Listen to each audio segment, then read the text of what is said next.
अभी तक सॉल्यूशन में हम लोग क्या क्या कंप्लीट हो गया अपना। फर्स्ट हम लोग सॉल्यूशन को अंडरस्टैंड किए, व्हाट इज द सॉल्यूशन, किसको सॉल्यूशन बोलेंगे, किसको सॉल्यूशन नहीं बोलेंगे, क्या उसके लिए क्या बताया था मैं बेटे सॉल्यूशन के लिए। फर्स्ट लेक्चर जो था, फर्स्ट लेक्चर, किसको सॉल्यूशन बोलेंगे, किसको सॉल्यूशन नहीं बोलेंगे, क्या बेटे, होमोजीनियस मिक्सचर। होमोजीनियस मिक्सचर जो होगा उसको सॉल्यूशन बोलेंगे। कहने का मतलब सॉल्यूट और सॉल्वेंट जब दोनों को मिक्स करेंगे तो यूनिफॉर्मली डिस्ट्रीब्यूटेड हो जाएगा यदि सॉल्यूट, तो उसको हम लोग सॉल्यूशन बोलेंगे। जो यूनिफॉर्मली डिस्ट्रीब्यूटेड नहीं होगा उसको हम लोग सॉल्यूशन नहीं बोलेंगे, ठीक है। उसके बाद नेक्स्ट सॉल्यूट सॉल्वेंट के बारे में डिस्कशन किए थे। देन उसके बाद हम लोग क्या देखे थे कि सॉल्यूशन के types of solution, types of solution. तो हम लोग क्या देखे थे, सॉल्यूशन जो टाइप्स है किस पर डिपेंड करता है, सॉल्वेंट के नेचर पर। सॉल्वेंट सॉलिड है तो सॉलिड सॉल्यूशन बोले थे, सॉल्वेंट यदि लिक्विड है तो लिक्विड सॉल्यूशन, सॉल्वेंट यदि आपका गैस है तो गैस सॉल्यूशन। ये क्लासिफिकेशन करने के बाद देन सॉल्यूट से डिसाइड होता था कि सॉल्यूट का नेचर क्या है। यदि सॉल्यूट सॉलिड है तो solid in solid, solid in फिर लिक्विड इन सॉलिड, फिर गैस इन सॉलिड, इस तरह से टाइप्स ऑफ सॉल्यूशन डिस्कस किए।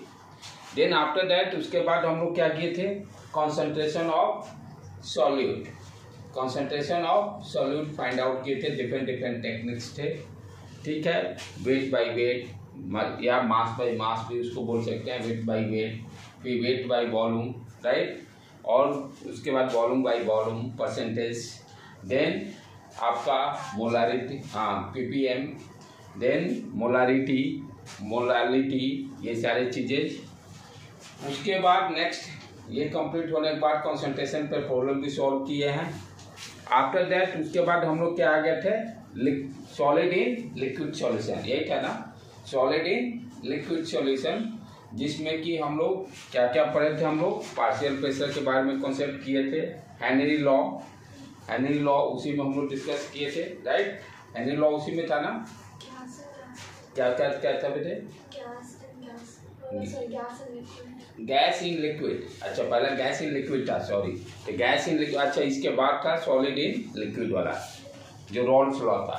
रॉल्स लॉ, रॉल्स लॉ तो गैस एंड गैस, क्या क्या बेटे, रॉल्स लॉ तो हेनरी लॉ किसके लिए है, गैस इन लिक्विड, ठीक है। गैस इन लिक्विड में हेनरी लॉ के बारे में हम लोग डिस्कस किए थे। उसके सॉलिड इन लिक्विड में एक्सोरेंडो के बारे में, हाँ सॉलिड इन लिक्विड में हम लोग रॉल्स लॉ, रॉल्स लॉ जो था डाल्टन्स लॉ, ठीक है। तो ये थोड़ा सा ध्यान रखना होगा। पहला क्या था, ये आपका gas in liquid, gas in liquid में हम लोग क्या देखे थे, हेनरी लॉ, हेनरी लॉ, ठीक है। हेनरी लॉ में हम लोग क्या देखे थे, partial pressure is directly proportional to mole fraction, mole fraction of the component, यदि पहला कंपोनेंट है तो फर्स्ट कंपोनेंट और दूसरा हो तो सेकंड कंपोनेंट। इसी में हम लोग लगता है सोल्युबिलिटी के बारे में भी, सोल्युबिलिटी के बारे में भी डिस्कशन किए थे, सोल्युबिलिटी के बारे में भी डिस्कशन किए थे, राइट। सोल्युबिलिटी में हम लोग क्या देखते थे, solubility is directly proportional to mole fraction, ठीक है। उसके बाद इसी में फिर डिस्कस किए थे कि partial pressure is directly proportional to mole fraction, तो solubility is also directly proportional to mole fraction था, राइट। उसके बाद नेक्स्ट इसी में हेनरी लॉ में ही आया था कांस्टेंट टर्म केएच। केएच क्या देखे थे, टेम्परेचर पर डिपेंड करता है, टेम्परेचर बढ़ाते हैं तो केएच का वैल्यू बढ़ता है। और यहाँ से हम लोग क्या डिस्कस किए थे कि टेम्परेचर के 2-3 एप्लीकेशन भी पढ़े थे कि एक्वेटिक एनिमल वाटर में कैसे सर्वाइव करता है, फिर 2-3 एग्जाम्पल से अपना था, राइट। आफ्टर दैट उसके बाद कौन सा हम लोग का था, सॉलिड इन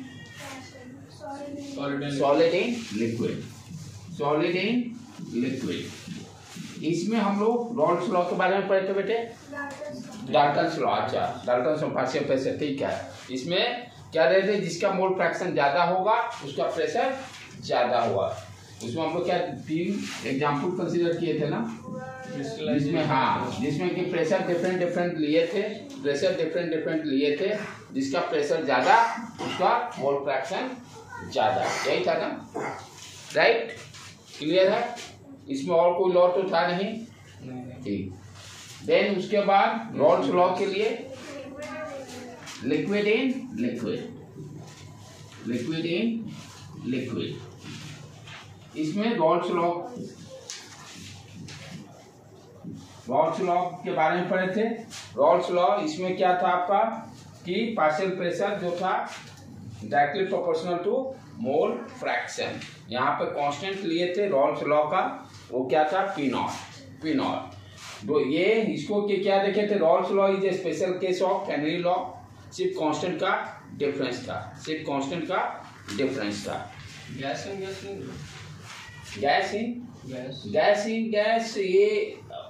इन गैस तो हमको लगता है ये इसमें नहीं था ना, गैस इन गैस नहीं। एक बार ये डाल्टन वाला देख लेना तो बेटे, ये कौन सा था, डाल्टन वाला सॉलिड इन लिक्विड था ना, कंफर्म, हाँ इट्स ओके। उसके बाद हम लोग क्या देखे थे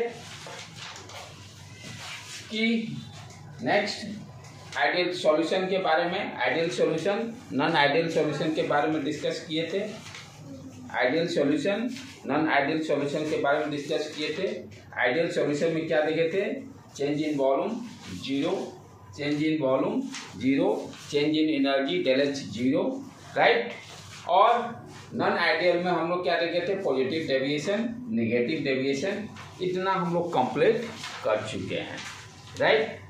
अब नेक्स्ट हम लोग जो करेंगे, ये अभी तक जितने हम लोग पढ़े, ध्यान देने की बात क्या है, देखो अभी आज जो लेक्चर करेंगे और इसके प्रीवियस के लेक्चर जितने 6 लेक्चर्स हैं, दोनों में बेसिक डिफरेंस क्या है कि प्रीवियस लेक्चर्स में आपका जो कंसंट्रेशन सॉल्यूट के बारे में पढ़े हैं, तो वो कंसंट्रेशन सॉल्यूट के नेचर पे भी डिपेंड करता है, सॉल्यूट के नेचर पे भी डिपेंड करता था कि सॉलिड है कि लिक्विड है कि गैस है। जो कंसंट्रेशन हम लोग निकालते थे, सारे प्रॉपर्टी, हेनरी लॉ पढ़े, रॉल्स लॉ पढ़े, पार्शियल प्रेशर पढ़े, तो हम लोग क्या देखे कि सॉल्यूट का नेचर कैसा है उसके हिसाब से लॉ डिफाइंड हुआ, सॉल्यूट का नेचर के हिसाब से भी लॉ डिफाइंड हुआ है, राइट?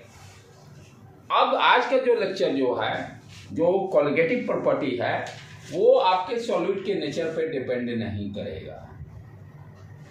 यही मेजर अभी तक 1 to 6 लेक्चर्स में हम लोग बेसिक कॉन्सेप्ट के बाद हेनरी लॉ पढ़े या रॉल्स लॉ पढ़े या डाल्टन्स लॉ पढ़े, उसमें हम क्या देखते थे, सॉलिड के नेचर से ही वो लॉ डिफाइंड हुआ, सॉलिड किस नेचर का है, सॉलिड है कि लिक्विड है कि गैस है। कोलिगेटिव प्रॉपर्टी बेसिक डिफरेंस क्या है कि कोलिगेटिव प्रॉपर्टी सॉलिड के नेचर पर डिपेंड नहीं करता है। यहाँ पर जो कंसंट्रेशन हम लोग फाइंड आउट करने की कोशिश करें, पूरे चैप्टर में हम क्या देख रहे हैं, पूरे सॉल्यूशन में concentration of the solute find out कर रहे हैं, मेन पर्पस मेरा यही है। तो 1 to लेकर 6 लेक्चर तक क्या देखें, जितने लॉ पढ़े, हेनरी लॉ हो या आपका रॉल्स लॉ हो या डाल्टन्स लॉ हो, ये तीनों लॉ सॉलिड के नेचर पर डिपेंड करता है। कोलिगेटिव प्रॉपर्टी जो है सॉलिड के नेचर पर डिपेंड नहीं करता है। कहने का मतलब, जैसे फॉर एग्जाम्पल मान लीजिए कोई शॉपिंग मॉल है, सुपरमार्केट है, ठीक है, उस सुपरमार्केट में जो ओनर है उसको प्रॉफिट अपना देखना है, मेरा प्रॉफिट कितना हो रहा है। कस्टमर लेडीज आए, जेंट्स आए, बच्चा आए, बूढ़ा आए, उससे क्या लेना देना, उसको तो प्रॉफिट से मतलब है। कस्टमर से क्या लेना कि बच्चा आ रहा है कि फीमेल आ रहे हैं कस्टमर, की जेंट्स आ रहे हैं कि ओल्ड एज वाला आ रहे हैं, कोई उससे लेना देना नहीं। उसको क्या डिपेंड, कितना मेरा सामान बिक रहा, कितना मेरा सामान बिक रहा। यही चीज कोलिगेटिव में है कि सॉलिड कैसा भी रहे, सॉलिड हो या लिक्विड हो, गैस, उससे कोई मतलब नहीं, उससे कोई मतलब ही नहीं। जिस तरह से सुपरमार्केट को ऑनर को अपना प्रॉफिट देखना है, तो कस्टमर कोई भी है उससे क्या मतलब, कितना सामान बिका, कितना सामान बिका। तो उसी तरह से कोलिगेटिव प्रॉपर्टी में कितना मेरा सॉल्यूट है उस पर डिपेंड करता है number of moles of solute पे सिर्फ डिपेंड करता है, उसके नेचर स्टेट पे डिपेंड नहीं करेगा। जिस तरह से सुपरमार्केट में जो कस्टमर आ रहे हैं, फीमेल हो या जेंट्स हो या बॉयज हो या गर्ल्स हो, राइट, उससे उसको मतलब नहीं, मेरा सामान दिन भर में कितना बिका है उससे लेना देना है। तो जिस तरह से सामान कितना बिका है, तो यहाँ पर क्या होगा, कितना मोल्स ऑफ सॉल्यूट डाला गया है उस पर डिपेंड करेगा कोलगेटिव प्रॉपर्टी। कितने number of moles of solute हैं, कितने number of moles of solvent हैं, उनके नेचर से हमें कोई लेना देना नहीं, कोई मतलब ही नहीं। यही बेसिक डिफरेंस है प्रीवियस लेक्चर्स में और कोलगेटिव प्रॉपर्टी में, ये समझना जरूरी। What is the basic difference? आपका हेनरी लॉ हो, रॉल्स लॉ हो, पहले जितने लेक्चर किए और कोलगेटिव प्रॉपर्टी जो पढ़ रहे हैं, तो यही बेसिक नेचर है कि सॉलिड के नेचर पर डिपेंड नहीं करता है। कोलगेटिव प्रॉपर्टी राइट डाउन, पहले इसका डेफिनेशन लिख लो हमने। Colligative property, colligative property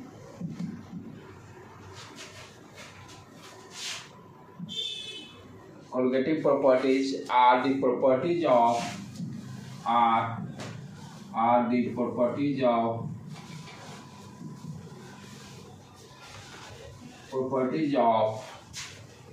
solution, property of solution that depend upon the ratio of number of moles of solute to number of particle भी बोल सकते हैं, या number of particles of solute, number of particles of solute, number of particles of solute to number of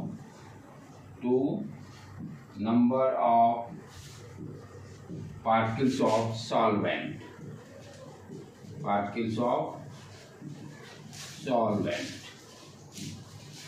Coulgative property are the properties of the solution that depends upon the ratio of the number of particles of solute to, ratio है number of particles of solute to number of particles of solvent, or we can say number of moles of solute to number of moles of solvent, right? In the solution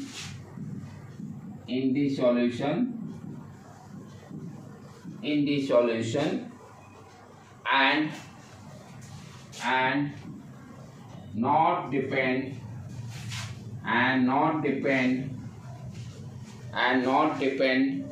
on the nature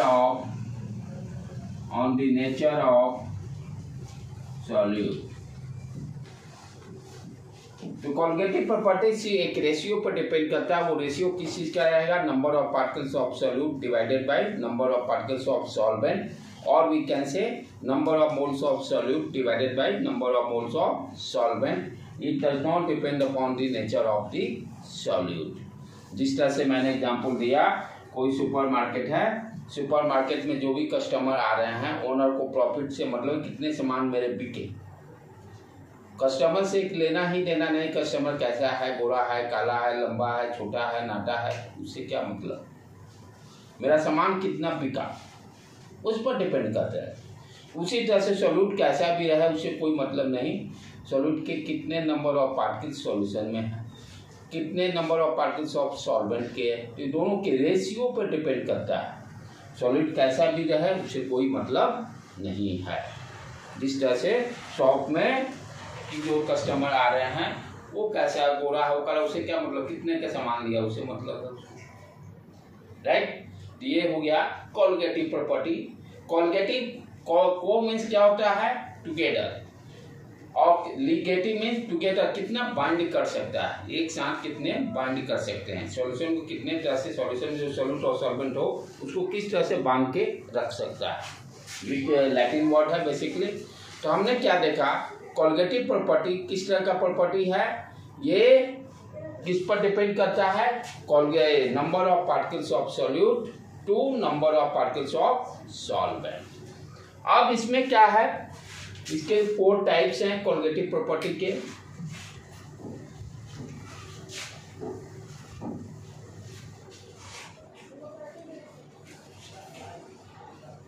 first one, relative lowering vapor pressure. 4 different types: relative lowering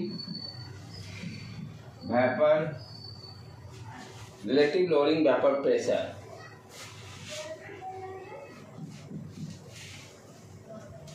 one by one सारे को हम लोग study करेंगे। First one, relative lowering vapour pressure, फिर elevation of boiling point, elevation of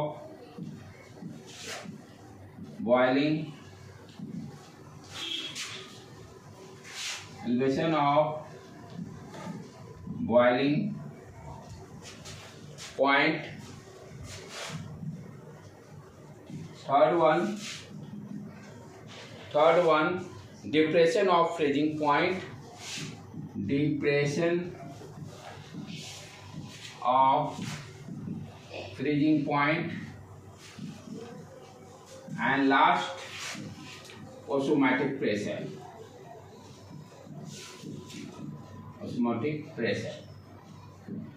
ये 4 different types हो गए कोलगेटिव के। सारे में यही कॉन्सेप्ट लेंगे कि सॉल्यूट से हमें कोई नेचर, सॉल्यूट के नेचर से मतलब नहीं है। क्या मतलब है, कितने number of particles of solute हैं और कितने number of particles of solvent है, ये रेशियो पर डिपेंड करता है। ये सारे प्रॉपर्टी को 1 बाय 1 हम लोग स्टडी करेंगे। लिख लो बेटे पहले, तो आगे बढ़ते हैं।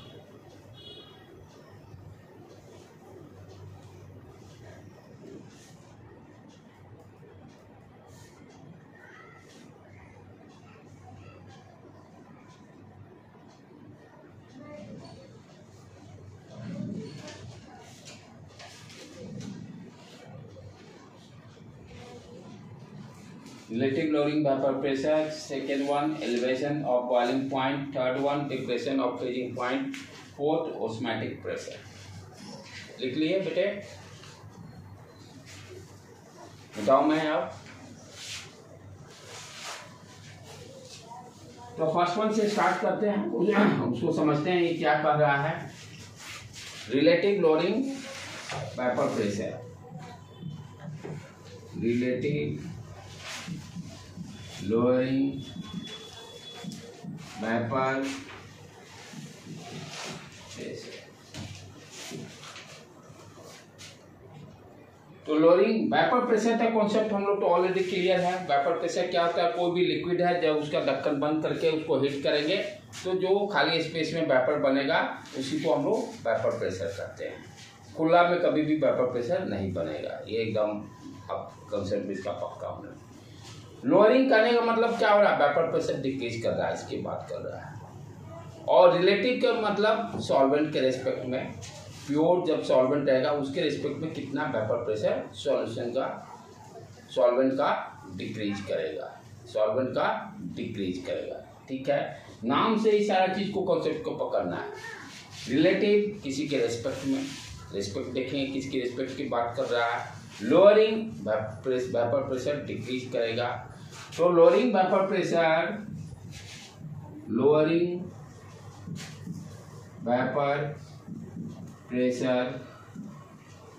अब रिलेटिव लोअरिंग वेपर प्रेशर किस पे डिपेंड करेगा, इक्वल टू क्या होगा, number of moles of particles of solute divided by number of moles of solvent. ये पूरा टर्म को मैथमेटिकली भी अंडरस्टैंड करेंगे, पहले थ्योरेटिकली इसको अंडरस्टैंड करें।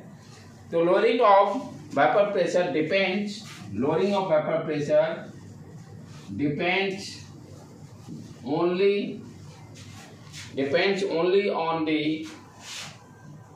on the concentration of solute solute का कॉन्सेंट्रेशन कितना है उसी पर वेपर प्रेशर डिपेंड करेगा। जो वेपर प्रेशर डिक्रीज कर रहा है, कितना आप सॉल्यूट उसमें प्योर सॉल्वेंट में डाल रहे हो उस पर डिपेंड करेगा। सिर्फ कोई भी सॉल्वेंट है, मान लीजिए वाटर है, तो कितना आप उसमें शुगर डाल रहे हो उस पर डिपेंड करता है कि वो चाशनी जो बनेगा कितना हीट देना पड़ेगा। जितने ज़्यादा शुगर डालोगे उतना ही ज़्यादा आपको वेपर प्रेशर उसका डिक्रीज करेगा। वो देखेंगे हम लोग कैसे क्या हो रहा है, लोअरिंग क्यों हो रहा है सॉल्यूट को डालने पर। तो lowering vapour pressure depends only on the concentration of solute particles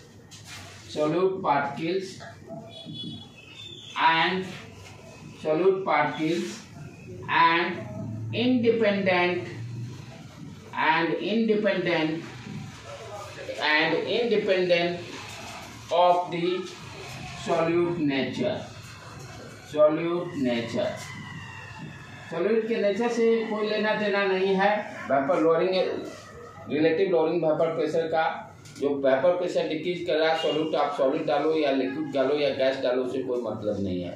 मतलब कितना है, कितने आप उसको अमाउंट ऑफ सॉल्यूट उसमें डाल रहे हो उस पर डिपेंड करेगा कि प्रेशर कितना घटेगा। अब ये प्रेशर कैसे घट रहा है उसको अंडरस्टैंड करें। ये तो हो गया डेफिनेशन। चलो भाई, कि जो वेपर प्रेशर डिक्रीज हो रहा है वो किसके कारण डिक्रीज हो रहा है, सॉल्यूट को ऐड करने के कारण। कैसे डिक्रीज हो रहा है उसको अंडरस्टैंड करते हैं। वाई, क्या लॉजिक है इसके पीछे। इसको मिटा दूं, लिख लिए बेटे, हो गया कुणाल।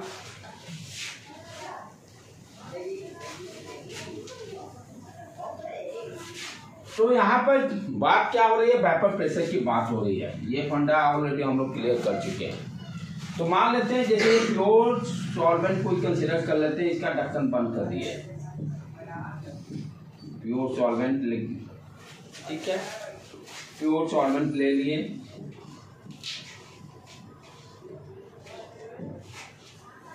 अब इसको यदि हिट करते हैं तो जो वेपर प्रेशर बना, मान लेते हैं कि P1 है तो P01 वेपर प्रेशर, क्योंकि प्योर सॉल्वेंट है, प्योर वाले को नॉट से हम लोग डिपेंड किया। अभी पिछले लेक्चर में ही था उसमें, राइट, रॉल्स लॉ में।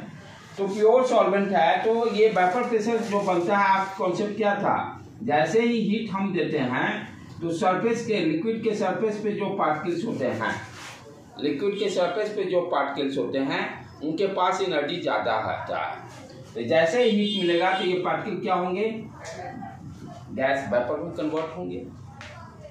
और जब प्योर रहेगा तो सिर्फ किसके पार्टिकल्स रहेंगे, ओनली प्योर सॉल्वेंट के ही पार्टिकल्स रहेंगे। जैसे मान लीजिए वाटर फॉर एग्जांपल ले लीजिए, तो प्योर वाटर जब रहेगा तो उसके सरफेस पर क्या होगा, सिर्फ प्योर वाटर के ही पार्टिकल्स हैं और वही वेपर बनाएगा।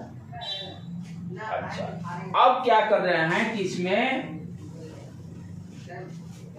जो प्योर वाटर हम लोग कंसीडर किए या सॉल्वेंट जो कंसीडर किए उसमें शुगर मिलाना चालू कर दिए, उसमें शुगर सॉल्यूट डालना चालू किए। सॉल्यूट मान लो शुगर कंसीडर कर लिए, ठीक। तो यहाँ पर अब जो सॉल्यूशन में क्या रहेगा, सॉल्यूशन में जो लिक्विड का सरफेस है इसके पहले सिर्फ क्या, किसके पार्टिकल थे, सिर्फ आपके सॉल्वेंट के।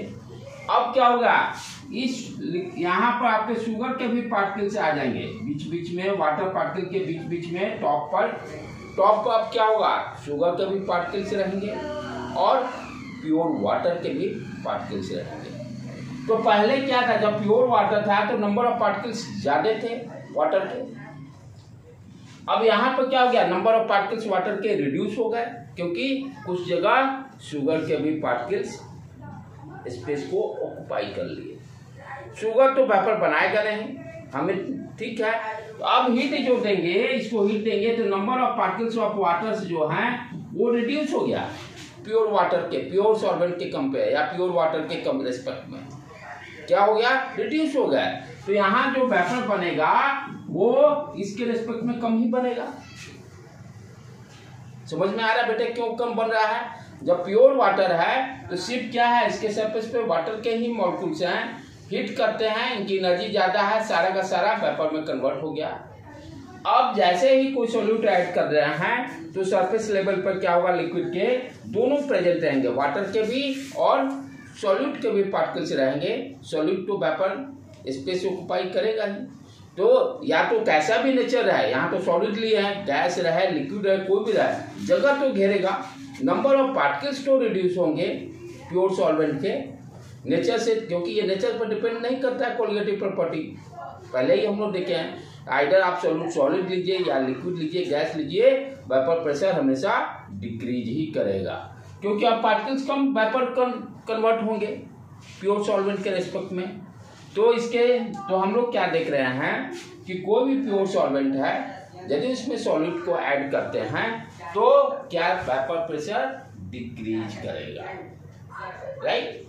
तो ये तो अभी अंडरस्टैंड हुआ कि कैसे लोअरिंग वेपर प्रेशर हुआ। पहले था P01, अब क्या हो गया, P1 हो गया। किसकी वेपर प्रेशर की बात कर रहे हैं, सॉल्वेंट की, यहाँ ध्यान देना यही जरूरी है। किसकी वेपर प्रेशर की बात कर रहे हैं, सॉल्वेंट की बात कर रहे हैं, सॉल्यूट का नहीं। सॉल्वेंट का कितना वेपर प्रेशर डिक्रीज किया, क्लियर।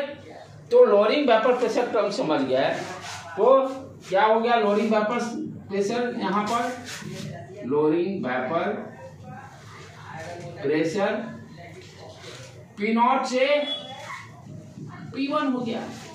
और किसका वेपर प्रेशर रिड्यूस हो रहा, सॉल्वेंट का।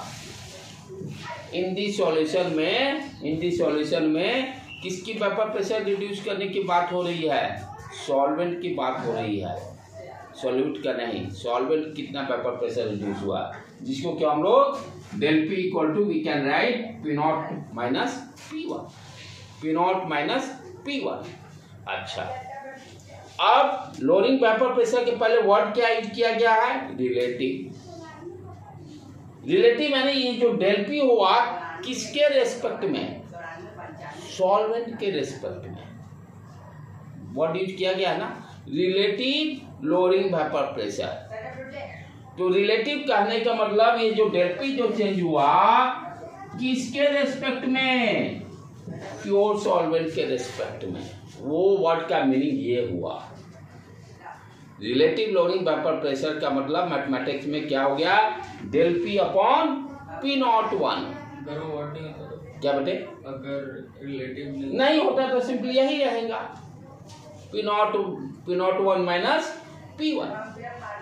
तो वेपर प्रेशर किसी जो डिक्रीज हो रहा है, किसी न किसी को रेफरेंस लेना पड़ेगा ना, किसके रेफरेंस में कितना घटा, P01 के रिस्पेक्ट में घटा।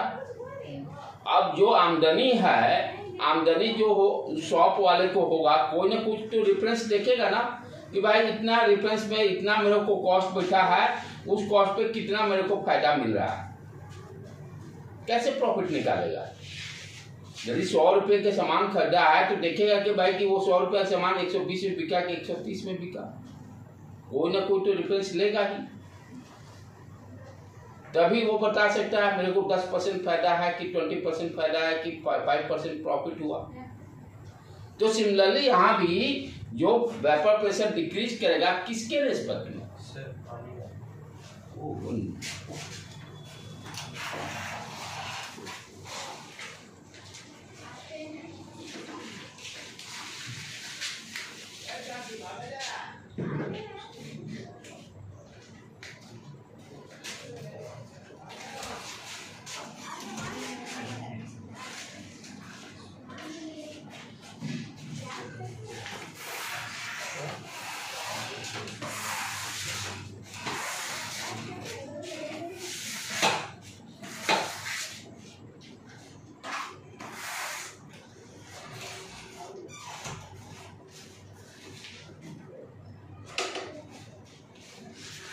ठीक है बेटे। तो ये कॉन्सेप्ट क्लियर हुआ, रिलेटिव लोअरिंग वेपर प्रेशर कहने का मतलब क्या हो गया, रिलेटिव लोअरिंग वेपर प्रेशर कहने का मतलब del P upon P0।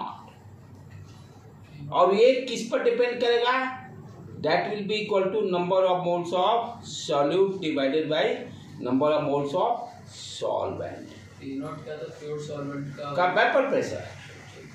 P0 क्या है, प्योर सॉल्वेंट का वेपर प्रेशर। P1 हो गया, जब सॉल्यूशन में मिला दिए तो वही सॉल्वेंट का अब कितना वेपर प्रेशर है, जब सॉल्यूट में इसको मिला दिए तो अब कितना वेपर प्रेशर हुआ, राइट। इसको डायग्राम को मिटा दूं मैं।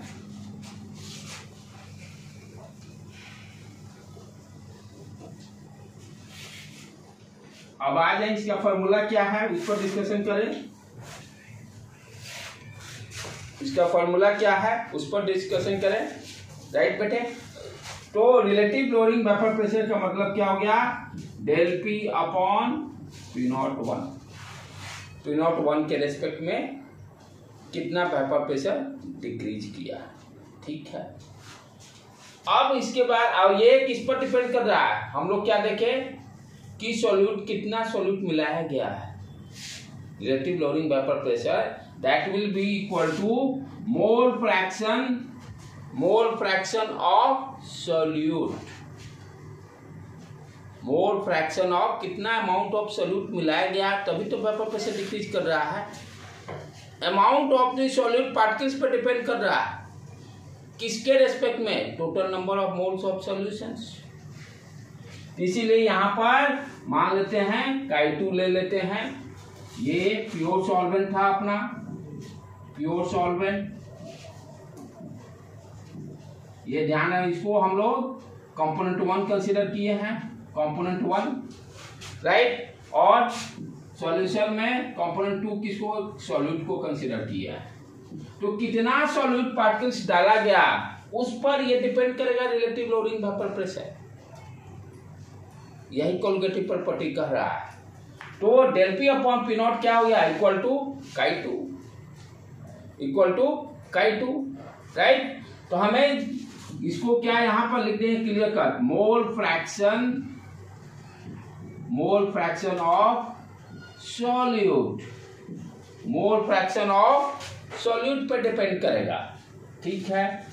तो Chi2 को और क्या लिख सकते हैं हम लोग, यानी N2 number of moles of solute divided by total moles of solution N1 plus N2। N1 क्या हो गया, प्योर सॉल्वेंट का नंबर ऑफ मोल्स, N2 क्या हो गया, number of moles of solute, ठीक है। अब यदि मान लो फॉर एग्जांपल सॉल्यूशन मेरा डाइल्यूट है, स्पेशल केस, यदि सॉल्यूशन मेरा डाइल्यूट करने वाला amount of solute come, solvent ज्यादा, डाइल्यूट सॉल्यूशन करने का मतलब क्या हो गया, अमाउंट ऑफ सॉल्यूट ज्यादा, सॉरी कम, सॉल्वेंट का अमाउंट ज्यादा। यदि सॉल्यूशन डाइल्यूट होगा तब ये फॉर्मूला में क्या मॉडिफिकेशन आ जाएगा, इफ द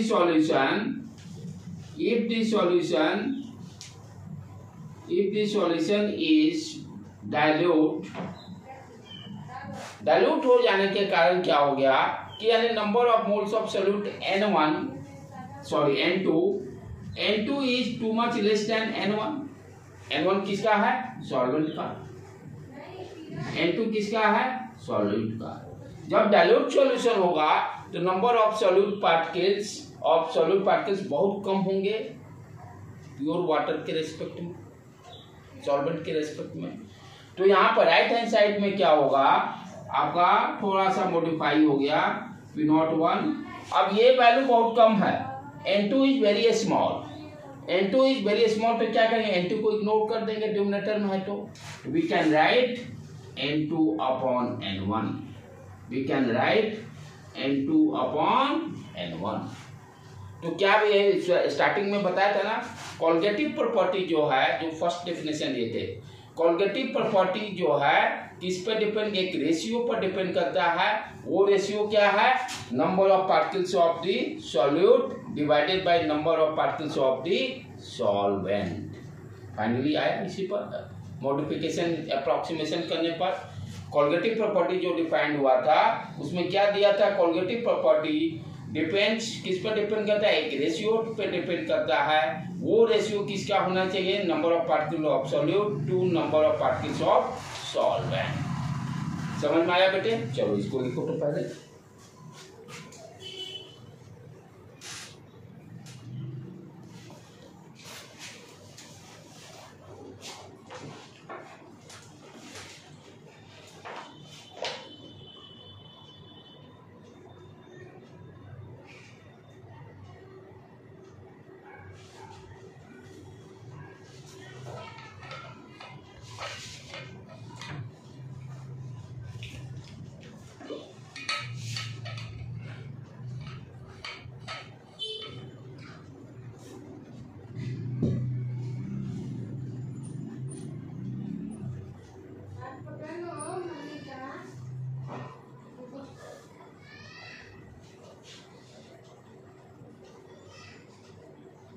तो रिलेटिव लोअरिंग वेपर प्रेशर कहने का मतलब वेपर प्रेशर कितना डिक्रीज किया with respect to pure solvent के वेपर प्रेशर के रेस्पेक्ट में, प्योर सॉल्वेंट के वेपर प्रेशर के रेस्पेक्ट में कितना डिक्रीज हुआ, that is called relative lowering vapour pressure.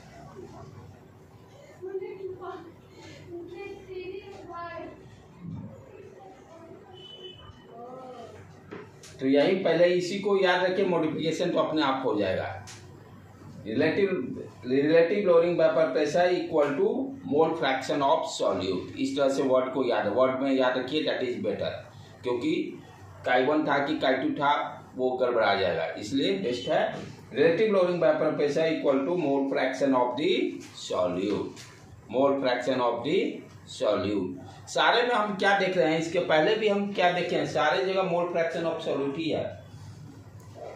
Dalton's law पे आ जाओ, ठीक है, मोल फ्रैक्शन ऑफ द सॉल्यूट, वहाँ भी सब जगह देख रहे हैं mole fraction, solubility mole fraction पे डिपेंड कर रहा है, रॉल्स लॉ मोल फ्रैक्शन पे डिपेंड कर रहा है, कोलगेटिव प्रॉपर्टी मोल फ्रैक्शन पे ही डिपेंड कर रहा है।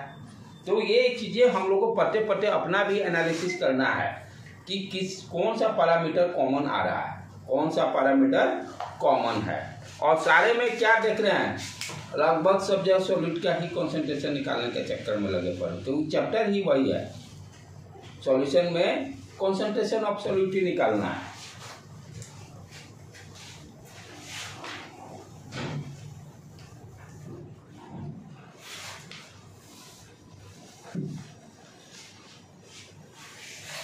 अब इस पे एक प्रॉब्लम कर ले, तभी पूरा कॉन्सेप्ट क्लियर होगा अपना।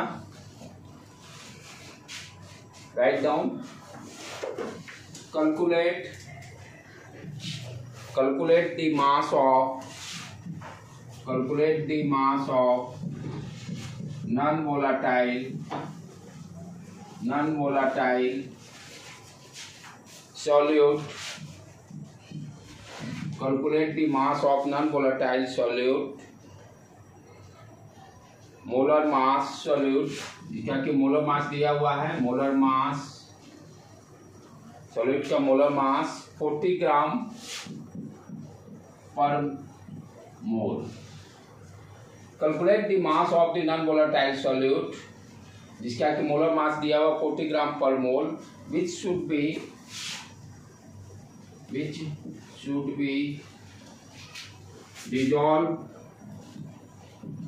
should be dissolved in 114 gram octane, 140 gram octane to reduce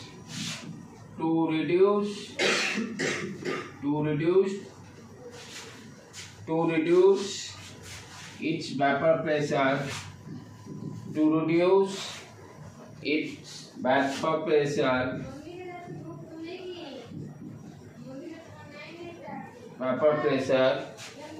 to 80%, to 80%।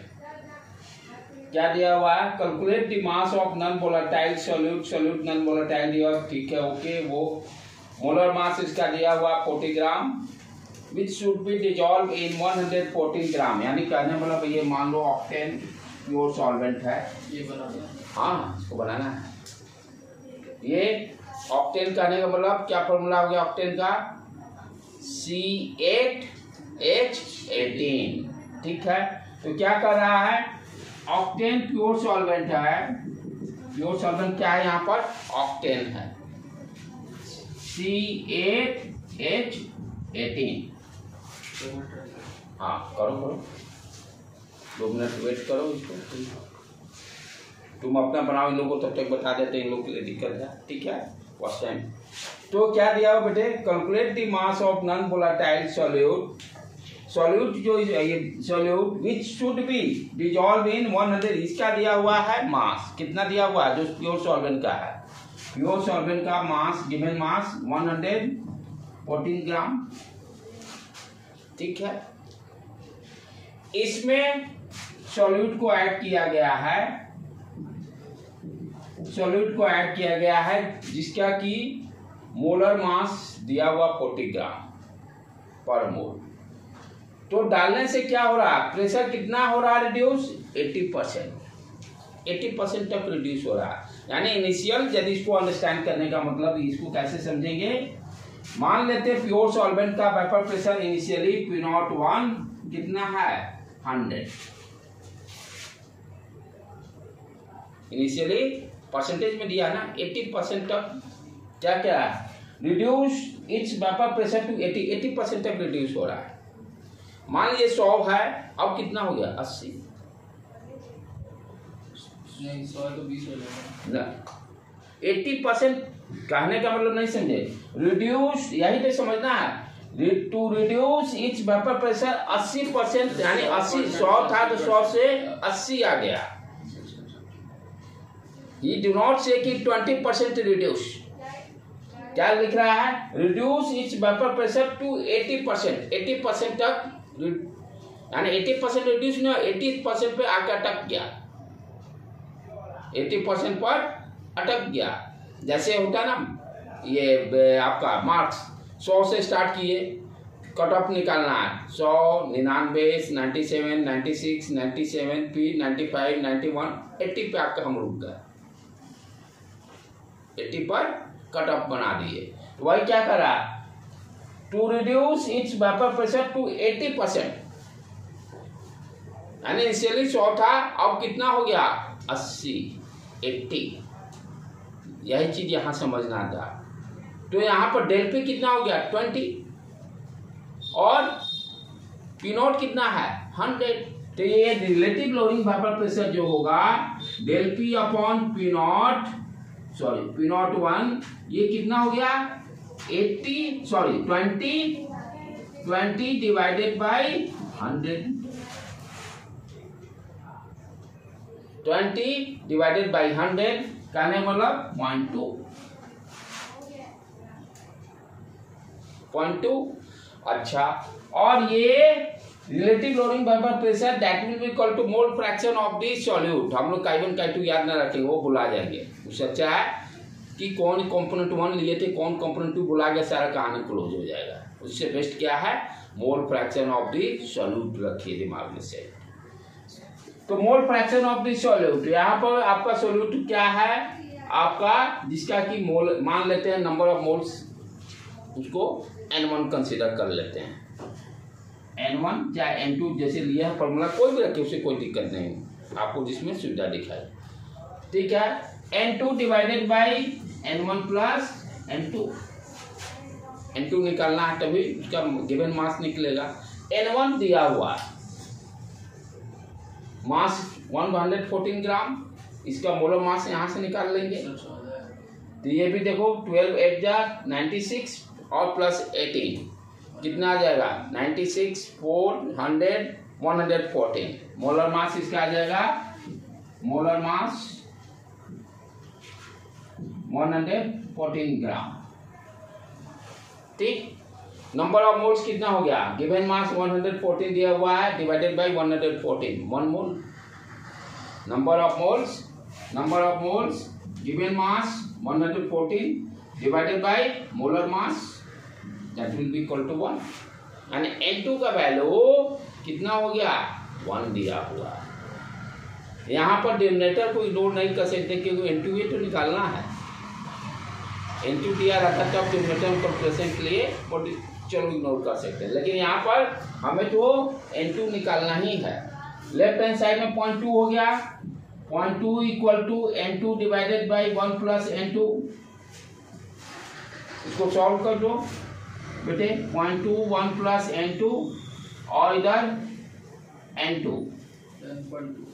तो ये 0.2 हो गया प्लस 0.2 N2 को उधर भेज देते हैं 0.2 को, तो ये 0.2 equal to N2 common 1 minus 0.2 यानी 0.8 इंटू N2 का वैल्यू आ जाएगा 0.2 डिवाइडेड बाई 0.8 1/4। देख लो तो कैलकुलेशन करके तुम लोग भी। Number of moles of solute आ गया 1/4। अब निकल जाएगा सारा खेल। मोलर मास दिया हुआ कितना अमाउंट सॉल्यूट के डाले हैं वो भी पता चल जाएगा आराम से। क्या हो गया, नंबर ऑफ मोल्स N2 मालूम हो गया, इक्वल टू गिवन मास हम लोग को निकालना है, मास ऑफ दिस सॉल्यूट निकालना है, डिवाइडेड बाय मोलर मास 40।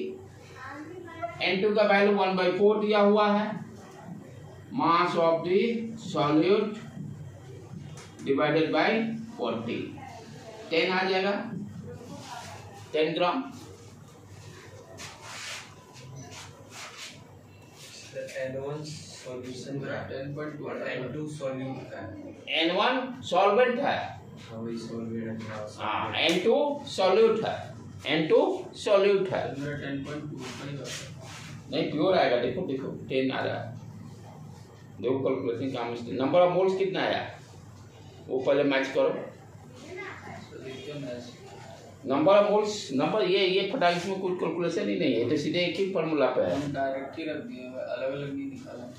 तो डायरेक्ट कैसे, ये तो निकालोगे ना, ये तो 0.2 हो गया, ये तो क्लियर लेफ्ट हैंड साइड में, लेफ्ट हैंड साइड तो 0.2 क्लियर आ गया। राइट हैंड साइड में हम सॉल्यूट का मोल्स को Ma/40 लिया है। अच्छा तो वो आएगा सेम ही, वो तो उसको एक से मान लो ना, बाद में कैलकुलेशन सिंप्लीफाई कर देंगे। कैलकुलेशन को ये ध्यान देना है सिंप्लीफिकेशन के लिए, जितना कम से कम सिंपल फॉर्म में डाल के लास्ट में कैलकुलेशन करना है। शुरू से कैलकुलेशन पे ध्यान नहीं, लास्ट में, क्योंकि कम से कम लास्ट में कैलकुलेशन शिफ्ट रहेगा तो गलती होने की कम चांसेज हैं।